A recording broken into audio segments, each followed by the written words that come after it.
Assalamualaikum warahmatullahi wabarakatuh. Ibarallah, pembahasan kita pada kajian di majlis ilmu ini, yakni pembahasan yang memang jarang disinggung-singgung, dibahas dan dibedah oleh para ulama di muka bumi, yaitu tentang Ya'juj dan Ma'juj. Lalu apa yang akan kita lakukan terhadapnya, atau apa cara kita untuk menyikapi interaksi yang berbahaya bersama mereka? Dan perlu diketahui, hari ini dengan penuh keyakinan saya sampaikan, Ya'juj Ma'juj akan sampai ke Indonesia,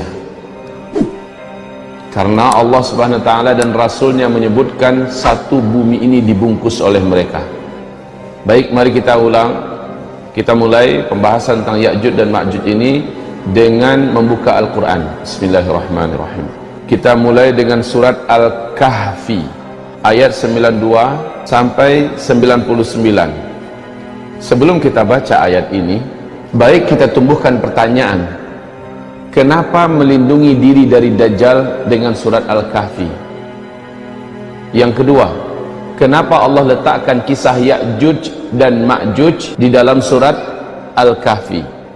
Jawabannya adalah satu, Dajjal memiliki kemampuan untuk mengkafirkan manusia dengan segala kekuatannya.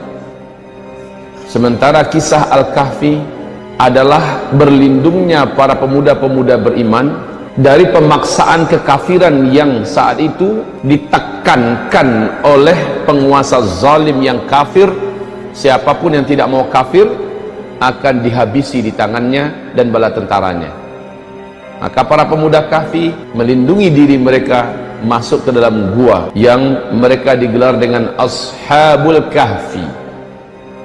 Dajjal nanti memaksa orang dengan segala macam trik, dengan kekuatan, dengan harta, dengan dunia, termasuk ancaman pembunuhan dan penyiksaan jika tidak mau bergabung dengannya, jika tidak mau menuhankannya.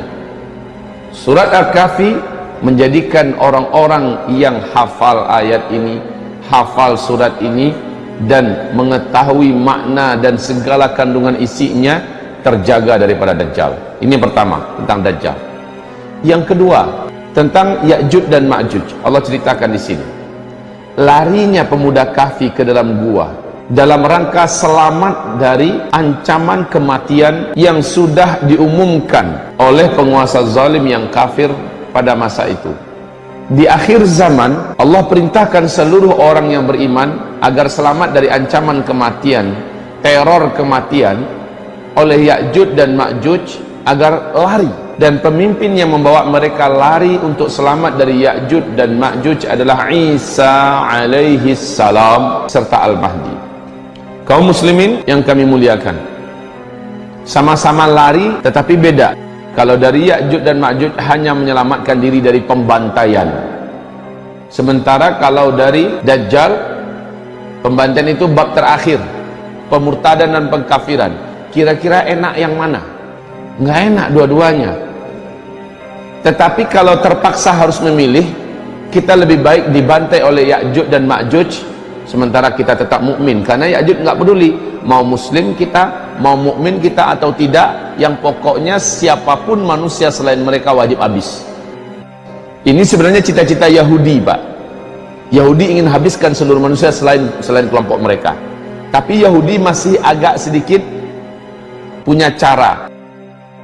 Kalau Ya'juj Ma'juj nggak ada cerita, brutal. Memang main tebas, main pancung, main cincang, main gantung, main bakar. Tidak ada satupun peluang untuk hidup seluruh manusia di bumi ini selain ras mereka. Bahwa hakikat Ya'juj dan Ma'juj ini benar-benar ada.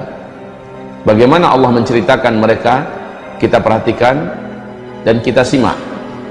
A'udzu billahi minasyaitonir rajim. Ayat 92. Sebenarnya kisah mereka itu dimulai dari ayat 90 ya, kisah mereka yakni tentang Zulkarnain. Tapi penekanan kita ambil dari ayat 92. A'udzu billahi minasyaitonir rajim. Bismillahirrahmanirrahim. Hatta idza balagha bainas saddain wajada min dunihima qauma la yakaduna yafqahuna qawla Dia ini adalah Zulkarnain, sang panglima tempur, raja penakluk yang tak terkalahkan, penguasa timur dan barat yang disebut dengan Zulkarnain. Allah menyebut namanya Zulkarnain. Zulkarnain ini adalah gelar, bukan nama aslinya. Maksudnya kaum ini betul-betul nggak ngerti bahasa orang lain selain bahasa mereka. Dan kaum ini dalam sejarah adalah kaum yang benar-benar pribumi, pedalaman, bahkan mereka tidak punya pakaian. Dan mereka hidup super primitif. Mereka tidak bergaul dengan manusia yang hidup pada zaman mereka, kecuali hanya mereka saja. Oleh karena itu mereka tidak ngerti bahasa yang lain. Zulkarnain sampai ke sana. Pada intinya ada 1-2 di antara mereka yang dapat diajak berkomunikasi. Keluhan mereka, jadi bukan yang ini yang Ya'juj Ma'juj, bukan. Tapi mereka adalah yang mengeluh dari karena seringnya Ya'juj Ma'juj atau kabilah Ya'juj dan Ma'juj menyerang mereka. Lalu mereka minta kepada Zulkarnain, jadikan kami dengan mereka itu ada pembatas yang menjadikan mereka nggak bisa menyerang kami. Apapun keinginan dari perbendaharaan dunia, duit, emas, apa segala macamnya, kami akan siapkan. Walaupun suku ini suku primitif, tapi mereka memiliki perbendaharaan bumi, kekayaan emas segala macamnya. Zulkarnain menolak. Yang Allah berikan kepada saya lebih baik dengan apa yang ada di tangan kalian.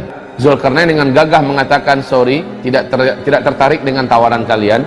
Tapi karena bangsa atau kabilah Ya'juj Ma'juj itu betul-betul real, memang terkenal kebiadaban dan kebrutalan buasnya mereka, siap, kami akan bantu kalian.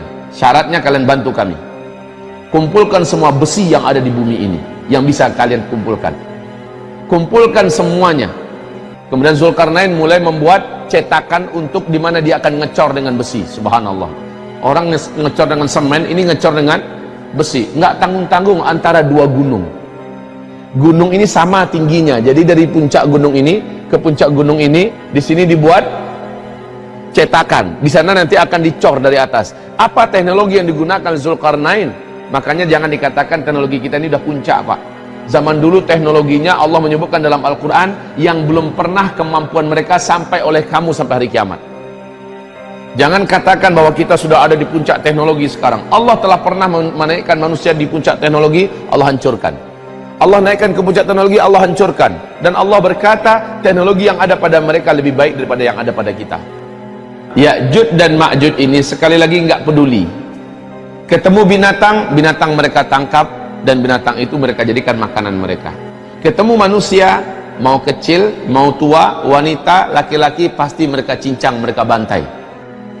Dan kejahatan Ya'juj dan Ma'juj ini saking terkenalnya, sampai-sampai tidak ada satupun manusia yang sanggup melawan dan mengalahkan mereka saat itu. Dan ternyata ketika mereka lepas, Allah juga menyebutkan tidak ada satupun kekuatan di bumi yang sanggup menghadapi Ya'juj dan Ma'juj. Bahkan kekasih Allah Isa alaihissalam sekalipun tidak berkutik di hadapan Ya'juj dan Ma'juj. Al-Mahdi dengan bala tentaranya tidak sanggup berhadapan dengan Ya'juj dan Ma'juj. Hebat Ya'juj Ma'juj ini. Saya sampai sekarang belum mampu membayangkan seperti apa Zulkarnain bekerja dengan bala tentaranya dan sekaligus dibantu oleh penduduk lokal yang pribumi yang ada. Luar biasa, Pak. Dibuat cetakan yang akan menjadi dinding yang dicor nanti dengan besi. Ketinggian dinding itu nggak tanggung-tanggung, setinggi gunung di antara 2 puncak gunung. Dan ternyata sekarang ditemukan lokasinya itu adalah di antara Azerbaijan dengan Armenia. Penduduk setempat ketika Ibnu Battutah melakukan perjalanan ke sana selama beberapa bulan, ditemukan lokasinya, penduduk sekitar mengatakan kami tidak mampu mendekati tempat itu. Kenapa? Setiap kali kami berusaha mendekati tempat itu, seluruh bulu roma kami berdiri. Kadang-kadang, kata penduduk tempatan, kami melihat ada manusia-manusia kecil sampai di atas, di bagian yang paling rata itu, Pak, ada sampai orang-orang kecil. Orang-orang kecilnya, orang KT-KT itu orang Asia lah, yang pendek-pendek dibandingkan orang Eropa, orang Barat tinggi-tinggi. Kecil-kecil muncul ke atas. Setiap kali mereka sampai ke atas, kami melihat ada angin kencang menghantam, lalu mereka terjatuh kembali ke dalam. Setiap kali ada yang sampai ke atas, ada angin yang yang menghantam mereka kembali terjatuh ke dalam. Ini kata penduduk setempat.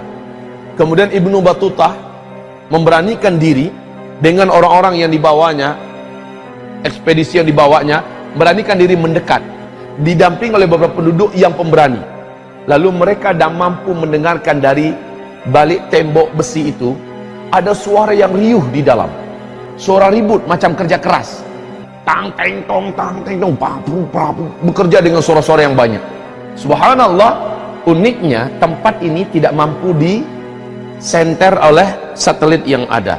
Inilah bentuk bungkus gaib yang Allah jadikan. Fisiknya ada, kekuatan gaibnya juga ada. Kekuatan ini tidak mampu ditembus oleh satelit dan teknologi manusia. Persis dengan segitiga Bermuda.